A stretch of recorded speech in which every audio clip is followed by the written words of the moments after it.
Hello, welcome, dear colleagues out there, to our episode number 36. What started last June as a trial during the pandemic has developed to a regular live interview with different guests, not only from dental related topics, not only about dental photography. And tonight it's a great pleasure to have a special guest, at least for me, because we are now switching the side. So far, as a dentist, I interviewed dentists or people related to the one side, let's say the light side of dentistry, and now we're going to the dark side of dentistry as far as we as a dentist are looking at the dental industry. We depend on the dental industry, but it's a great pleasure and great honor to have Diego Gabathuler, the young CEO of Ivoclar Vivadent, with us. So hello, Diego. Thanks for taking your time. And let's jump into the discussion with the first question I always ask my guests. So, Diego, tell us a little bit more about you. Let me first get back to what you said before. Are you saying you're Luke Skywalker and I'm Darth Vader? Yes. No, so hello everybody, and Alessandro, thank you for the invite. I was very much looking forward to today's conversation. I'm not the most interesting person, so hopefully we can get to the next topic soon. But as you asked me a little bit about myself, I'm the father of 3 children. I have 3 teenagers at home, 14, 15, and 17. And in my career, I have only worked in dentistry for now 10 years in total. I started my career in the 90s in the software industry. I worked in the 90s for Electronic Arts. I was witnessing the launch of the first PlayStation in 95. Also worked for another leading company in that field called Activision. And before rejoining Ivoclar Vivadent 5 years ago, I worked for the Swiss company Logitech in the Silicon Valley and was responsible for the global marketing of the music business unit. Oh, that's interesting. Interesting. So your dental background is not that big, but let's go to the next question, and then I maybe ask some round question around this. So how did Ivoclar, or how is Ivoclar actually facing this global situation with a CEO that has nothing in common with dentistry? So how are you now leading this ship through these turbulent waters, or let's say turbulent waters for some years now? So what are your inputs that you can give to a dental company as a non-dental manager? A very good question. I think before this pandemic, the industry was quite stable and compared to other industries, still growing. Last year, of course, we collectively have all been hit very hard when all of a sudden, when the pandemic started in March and the market collapsed by more than 80%, in some markets like the United States, almost 95%. We were hit pretty hard, even more than other industries. And then also May and June were quite difficult months. However, the biggest priority for us as a company has been and still is to be close to the customers and to continue to serve our customers. And so I've always said during the pandemic last year and before, and also now, what I try to do is to stay as close as possible to the customers. And as you and I discussed before this interview, I'm just traveling in Germany, in Munich this week, to also talk to customers and to understand their situation and how we as a company can support. So most important last year is we have been able to continue a good and stable supply chain, a good supply situation for our customers. We have also, throughout all the months last year, we have kept our customer service online, and we have been available to our customers to help them with whatever challenge they have been faced with. Okay, yeah. Being in touch with the customers for sure is an important topic. But I think the customer relation, or customer support, or customer contact has changed over the last years. So I remember 20 years ago we had this local representative visiting our dental offices. So this has, let's say, almost gone. So dentists are are looking for information on other sources. So how is this changing? So you say customer relation is important to you, but at what degree? Or has it changed, or has it changed during this pandemic? So I appreciate that you traveled during this pandemic to other countries to see people, to get in touch with people.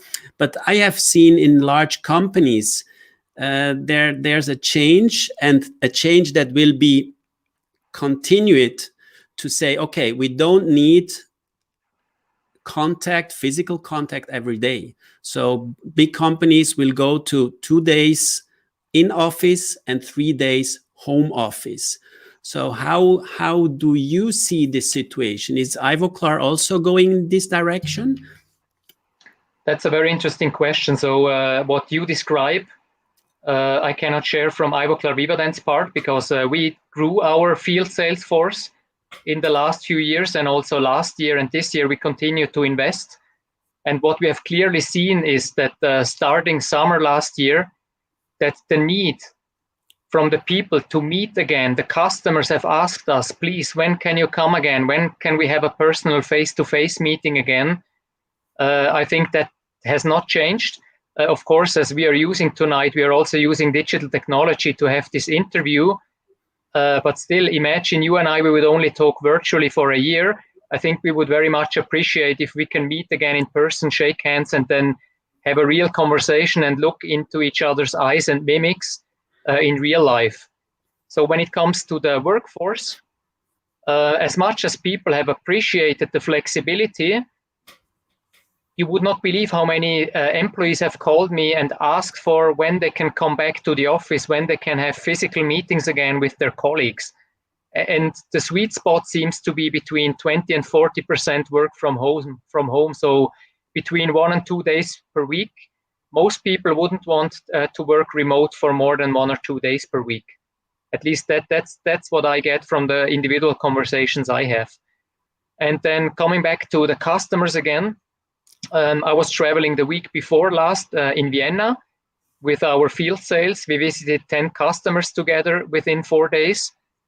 And this is invaluable to have these personal conversations in a dental office or in a dental lab, talk about the products, touching the products, looking at models, looking at cases. This cannot be done remote in the same quality, at least. Okay, so I see that dentistry per se is a profession with more touch and feel than other professions. So that's why the reduction or the switch over to virtual meetings and virtual conferences is less than in other fields of management, of pharma, of banking business, or whatever, where they already have been used to use digital technologies to enhance workflows, to be more efficient in business conversations. You're talking about customer conversations, so I don't see that in big companies they really go to the end customer as you are doing it. So I think this is a different approach that the dental industry is trying to do so. Let's go. Maybe this is also a bit individual. I think I have a personal goal. I want to spend at least 1/3 of my time in the markets with customers in a dialogue. Otherwise, it's quite easy to get lost in the ivory tower.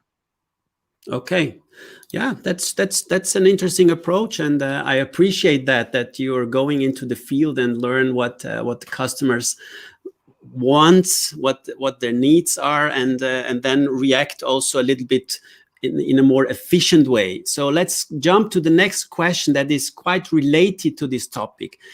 Over the last years, we have seen that large companies are merging, and the dental market has become different. But from my point of view, as an end consumer, as a dentist working in a dental office, I don't see this development only with positive effects. So what is Ivoclar's position on this? So I felt, or I don't without naming companies, but when a dental company buys an implant system, goes into orthodontics, goes into restorative dentistry, goes to all the fields, I don't believe that the end customer really trusts this all-in-one solutions that has not they have not grown. It's not no history, nothing. They just emerge from almost from nowhere. And as an end customer, I don't feel very comfortable with this. What is the strategy or what is the philosophy of a smaller company like Ivoclar in this discussion or in this actual situation of the dental market?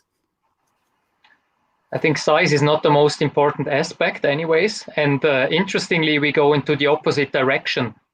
We have, last year, we have decided to abandon some of the product categories that don't perfectly match with our core strategy. And I think, as I said before, size is not the most important. What really matters is the spirit in an organization, in a company, and the innovation capability. And there, of course, it helps to have a critical size. I think we are big enough to compete with everybody in the market. We have one of the strongest, if not the strongest, R&D departments in the industry, but we are also still small enough to be close to the market and to our customers. So we go to the other direction. We are streamlining our portfolio, and we focus on where we are best at. So my personal opinion is that I can only agree, not because you are my interview partner tonight, and I don't have any shares with Ivoclar, or but as a dentist, I can tell you, every company that asks me, every company I tell, look, I would love that you go back to your core competence and try to be the best in this field. If you're a ceramic company, try to be the best ceramic company. If you're a company focused on adhesive systems, try to be the best in adhesive systems. And I think what I would see, or what I would love to see, is more synergies, more cooperation between the companies, and not say, oh, I would never recommend Multilink, Variolink, or any product from Ivoclar to bond my restorations. But on the other side, if there is evidence that, for example, you have the best bonding system, why should I not say, look, I have the best ceramic, and Ivoclar has the best bonding. If you put the two pieces together, you have the best for your patient. So how is your position on potential cooperations, collaborations with other partners of the dental industry? Because I can compare dental industry also with the dentists. I see that dentists usually work in their office, they're close with their patients, and they don't look outside. So I would also see, or I would love to see, a more open-minded profession to look over the border and see what others are doing and try to find the best solutions, not only by reading literature, but also in the dialogue with other people and also with companies. So how would you see this, or are you ready for collaborations with other companies? Absolutely. And I promised to the audience that Alessandro and I did not pre-discuss this interview, because my answer is pretty much in line with what you said or what you wish for. We have many great partnerships within the industry. We don't try to accomplish everything on our own. As I said before, we are the leaders in aesthetics. We have started the aesthetic revolution in the 90s, and we are still leading the aesthetic revolution. And everything on the outside, like, for example, we will abandon the endo portfolio. We have sold it. We will not continue with it. We have many great partnerships. When we do trainings and courses for our products and systems, we also are using materials from other brands that we are not manufacturing and marketing ourselves. And especially today, we live in a very complex world, and the degree of complexity is only going to increase. So I think alliances and partnerships, co-developments and co-marketings are super important. And one good proof point of this is the world record we did last year, when we had the largest online dental event last year in May. we have also allowed other brands to present their products and workflows and their brands on our platform. So I fully agree with you, and this is perfectly in line with our thinking. No, because I strongly believe that only together you can go further. Or the future, if it's like it's always dealing, trying to find common sense, common solutions to get further. So it's in politics, it's in personal relations, but also in the dental industry. And I really appreciate that you support this idea. It's one example I always bring in this context is also when I started, or when the CEREC system was invented in the 80s. I thought after 30 years, if you would have asked me in 85, what is in 30 years? So I would say, wow, everybody's using CAD/CAM technologies, and there will be an explosion of this technology. And the reality is 5% of the dentists worldwide have an intraoral scanner in their office. So it's still a niche product after 30 years. And I think it's also because there's no real collaboration. You see many systems out there, and everybody's trying something, but I would love to see more collaboration also in this field and in other fields to bring dentistry further. So what are your, and maybe CAD/CAM dentistry is a good example, where Ivoclar invested a lot of money, Straumann invested a lot of money, Henry Schein, all big companies invested a lot of money in CAD/CAM dentistry without really being successful. If we are honest, without really being successful and having a great impact on the market. And even the market leader, from my point of view, has not the huge impact I would expect. So what are your thoughts about this part of dentistry? Well, I think you brought one example. The other one is one I'm allowed to disclose because it's public, is our collaboration with 3Shape. 3Shape makes fantastic scanners and excellent software, and we have linked it together with our materials and equipment and our workflows, and it works pretty well. And I think in general, why is the technology not much more advanced? I usually start to look for the problem with the supplier and not with the customer. If you look at the equipment out there in the market, you still need to be very technology savvy. You still need to be willing to invest a lot of money and time to learn to work with this. And then probably it's not the best solution yet. If it requires a lot of training and education and a lot of service, I think the systems need to become much simpler to use and much easier in general, and more future-proof for the customers. Yeah, because there's the ongoing discussion about the future of production. So when are we moving from milling to printing? So this is also a discussion that is ongoing for many years. But let's leave the CAD/CAM dentistry and go to another question I would like to ask you.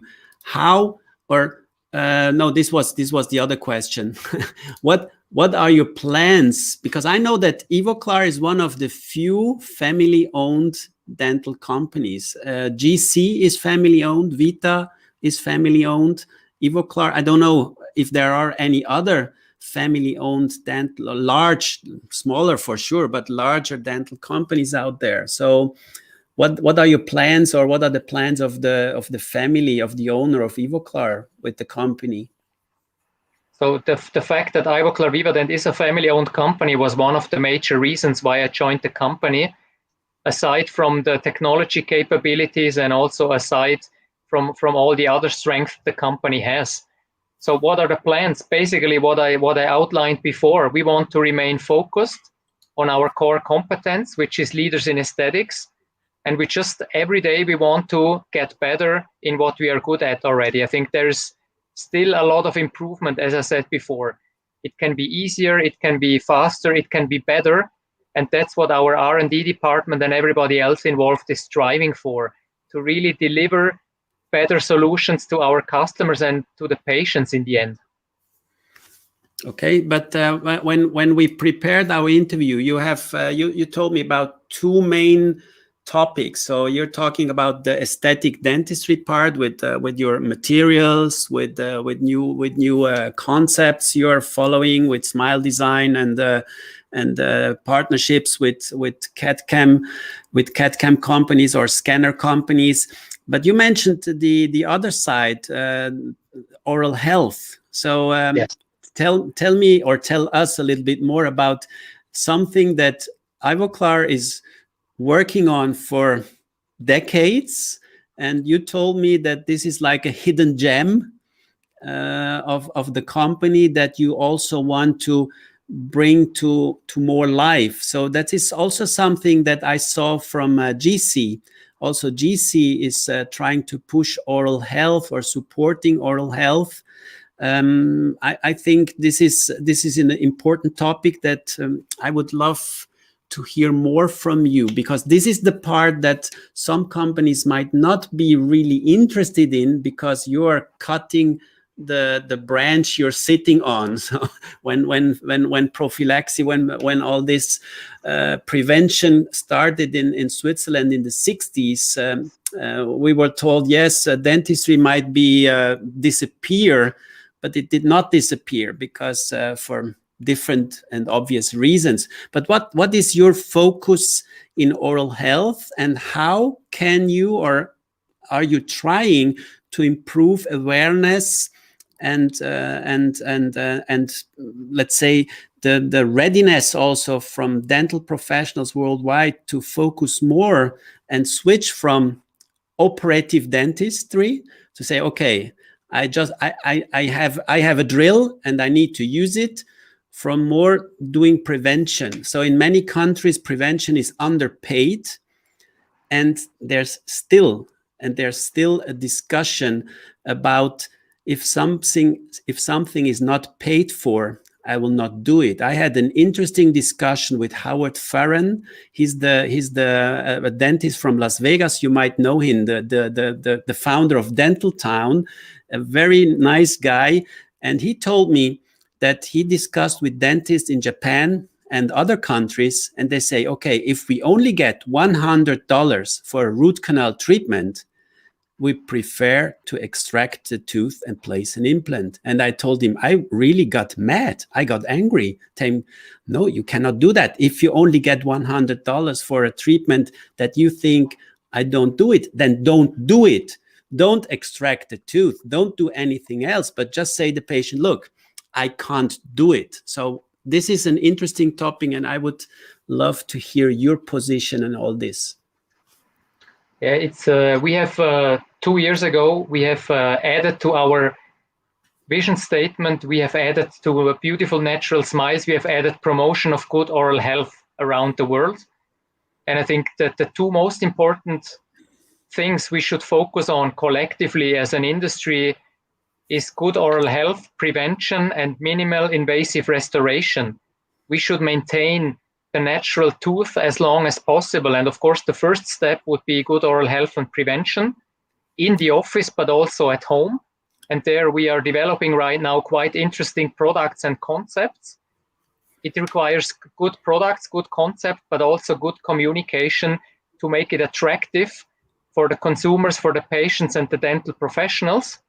And the second thing is, and this is actually very much in line with where we are coming from, the minimal invasive dentistry or restorations. I think this is an obligation to not remove more natural healthy tooth structure as possible and maintain the tooth as long as possible. And in the second one, we have always been leading in recent decades.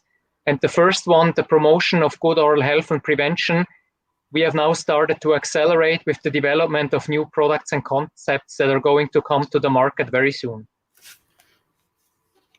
And what you said before, I mean, to cut your own branch, I think this is always a good strategy, because if you don't cut it, someone else will cut it for you.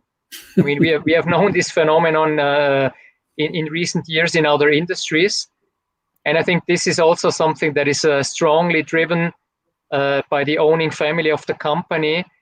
the priority number one is to prevent the restorative business that our company is based on. If everybody around the planet has good oral health, then we can all be very happy. And I'm not afraid that the business will entirely go away. Maybe there will be a shift, but there will always be a need for good oral health prevention and also minimal invasive restorations. I totally agree. I totally agree. But again, different markets have different concepts, and a good example is always the United States, where an average dentist, when he graduates, has debt of $300,000 to $500,000 before he even has opened his dental office. So they are money driven, because otherwise they say, okay, I'm a good dentist and I take care of prevention, but with alone doing prevention, I will never get back the 500,000 to my bank. So in some countries we might need to change the system to get the doctors, the dentists graduated without this huge amount of investment from the side of the doctor, because then it's obvious, if you have invested a lot of money, some way you have to get the money back. And you see in these markets the dentists work differently than in other markets. So and I hope that you can manage to change the mindset of these markets, of the dentists working in that market, and find some solutions to motivate also those dentists that are forced a little bit by the system to make more invasive treatment, to get more money to pay their debt back. But that's something that will take some more years for sure. But let's jump in. Yes. Let's maybe for one more minute stay with this topic. I think that this will even increase our market volume if we do this right. If we increase the awareness for oral health and how important a beautiful natural smile is, I actually think the business will grow, because once the consumers and patients are educated on good oral health, maybe then they see the need. They say, okay, here I have a tooth that is not perfectly aligned, or the color is not perfect.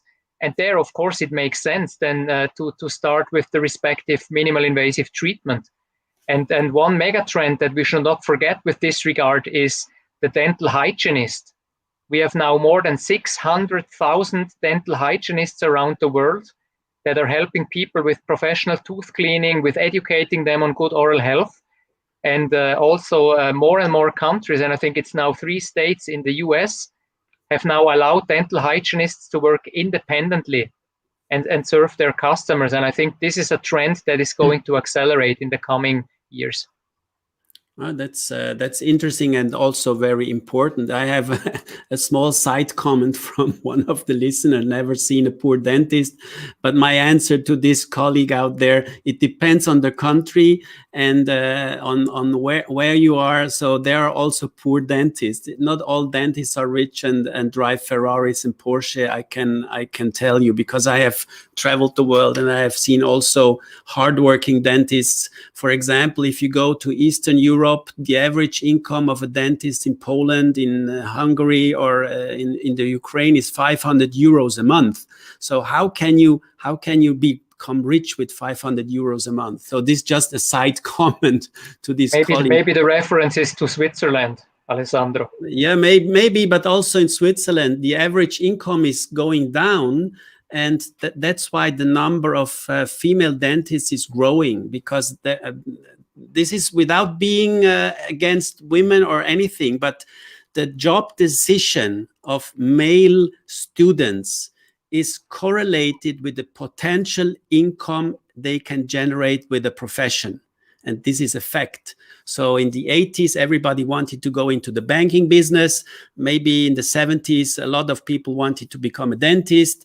Now you might go and say, oh, I go to pharma, or I work for the government.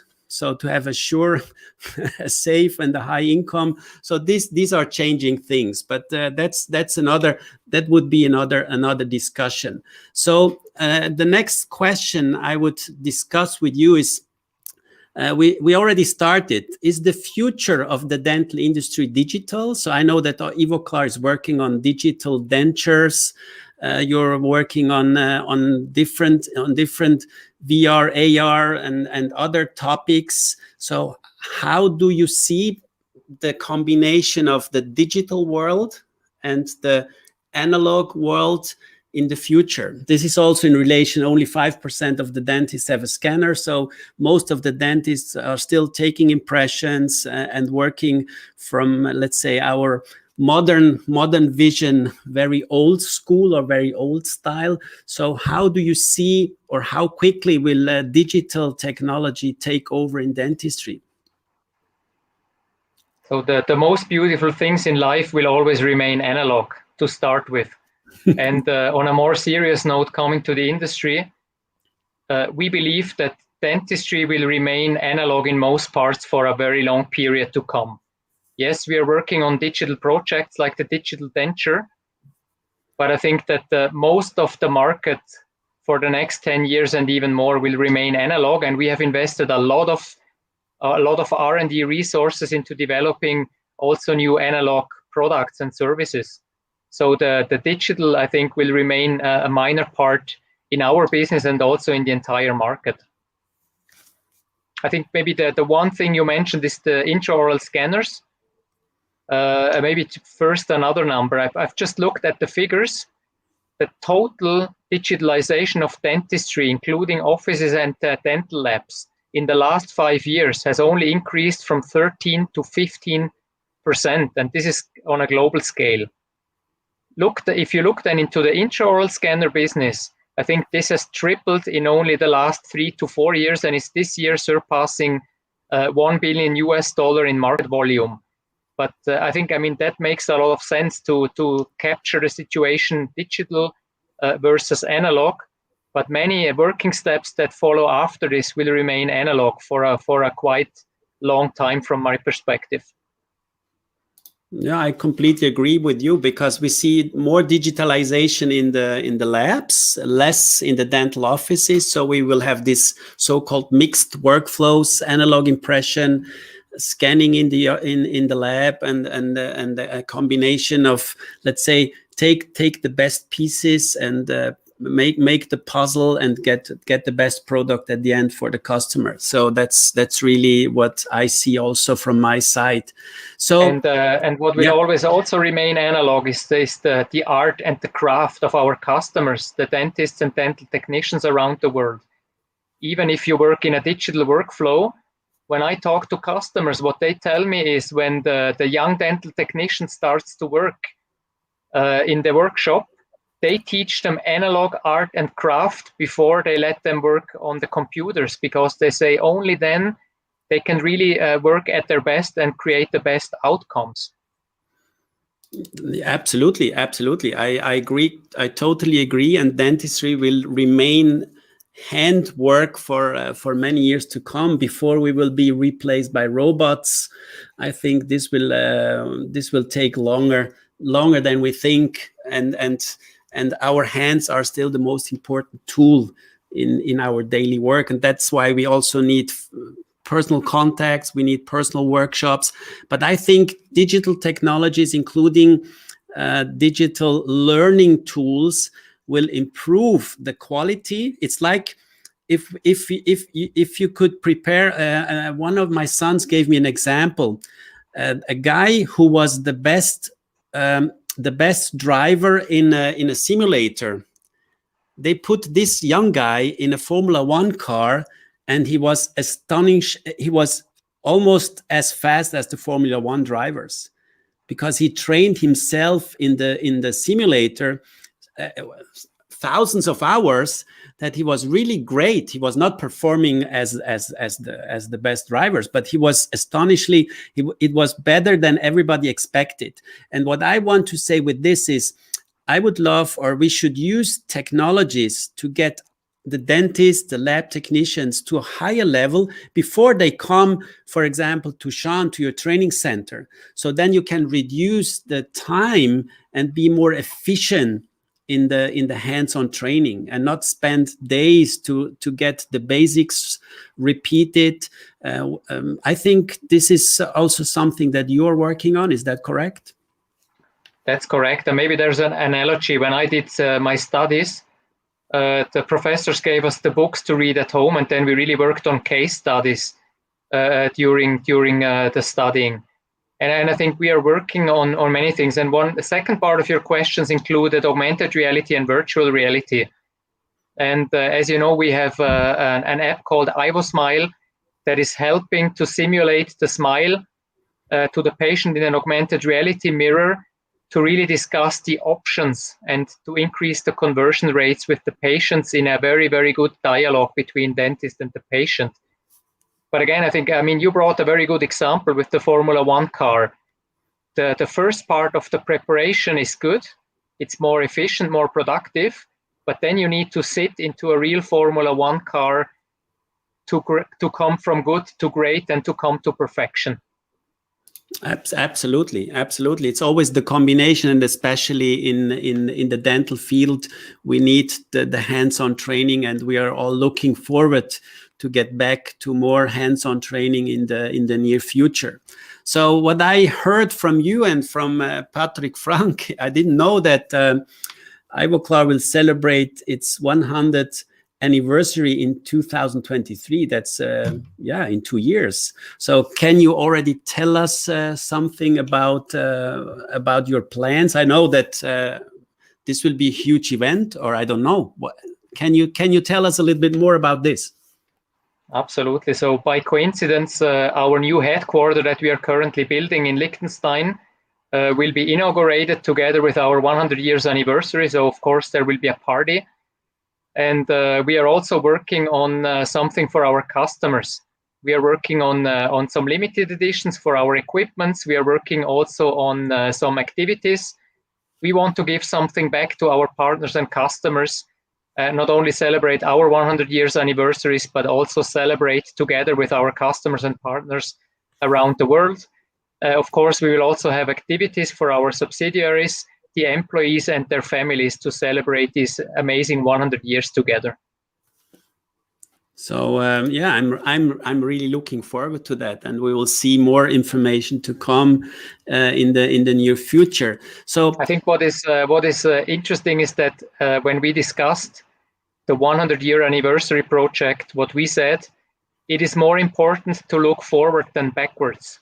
So our communication will also go around how we see the future, how we see the next 100 years, so to say, from the company perspective, and not celebrate the past, but really celebrate where we are coming from, but even more focusing on where we want to go in the future.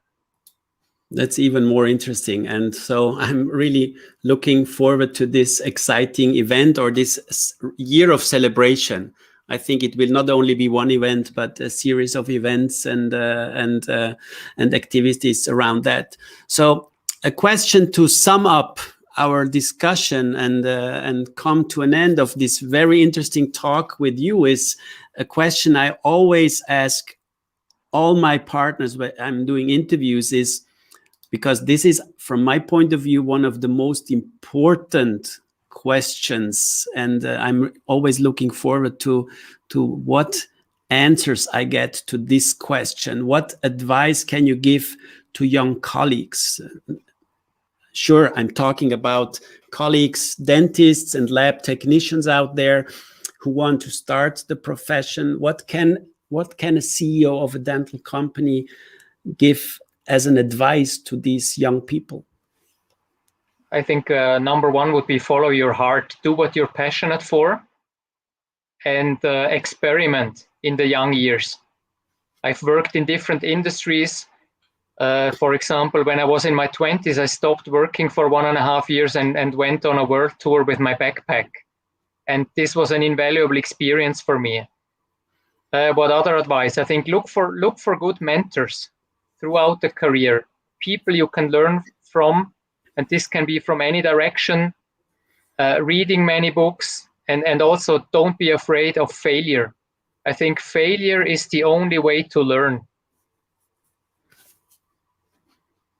Yeah, that's the typical CEO answer, to the point, short. Others others have been more philosophic, but I think what everybody has in common, all the comments throughout all the interviews, is everybody's talking about passion and love. So do what you love to do, because I know that there's a unhappiness in every profession, and the rate of unhappiness is different in different professions. But for sure, also in dentistry and in the dental lab, there are some unhappy people working there, and not trying to break out and change something. So I think I appreciate that you follow the advice given by everybody else, but from a different perspective as a CEO. So maybe I can add two more advices. Yes. I think one would be courageous. If something doesn't feel right in your job or in any element of your life, be courageous enough to end it and look for something new. And yeah, the second one is in general. I think it's important to always get new inspiration. It's easy to get trapped in something you are doing. I mean, the years fly by. You're doing something. Always try to do something new, whether it's learning a new instrument or learning a new sport, or just simple things. Try new things, because it can change the perspective entirely.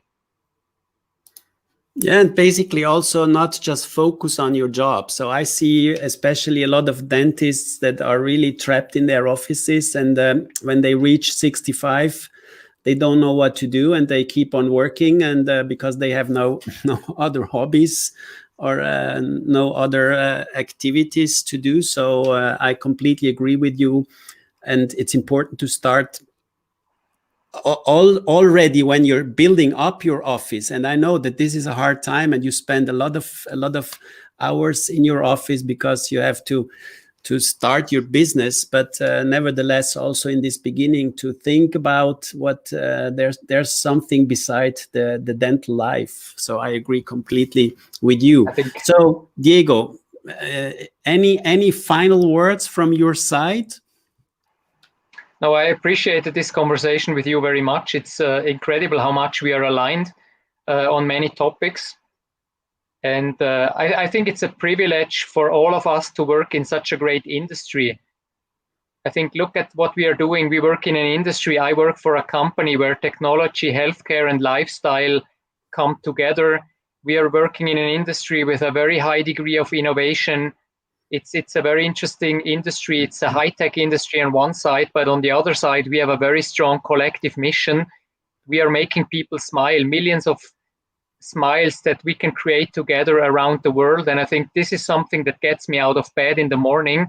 It's a fascinating industry, technology-wise, fast-moving.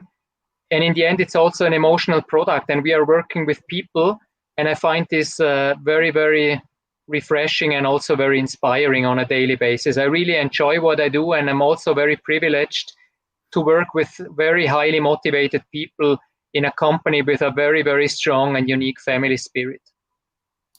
So that was a great message also to all employees out there from Ivoclar Vivadent, from the CEO. So Diego, thank you very much for taking your time. Although being in Munich, it's not far away, but not being in your office, and still being available for this live interview. Thank you very much for Thank the you, time. Alessandro.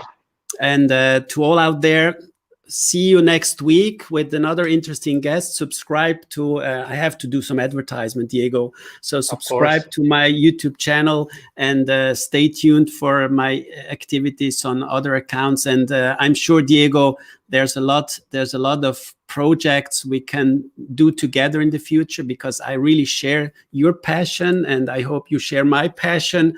So this is all about innovation, and I would really see, or I hope that we have many things to do together in the future. So everybody out there, stay safe, stay healthy, and hope to see you soon in person. Thank you very much, Diego.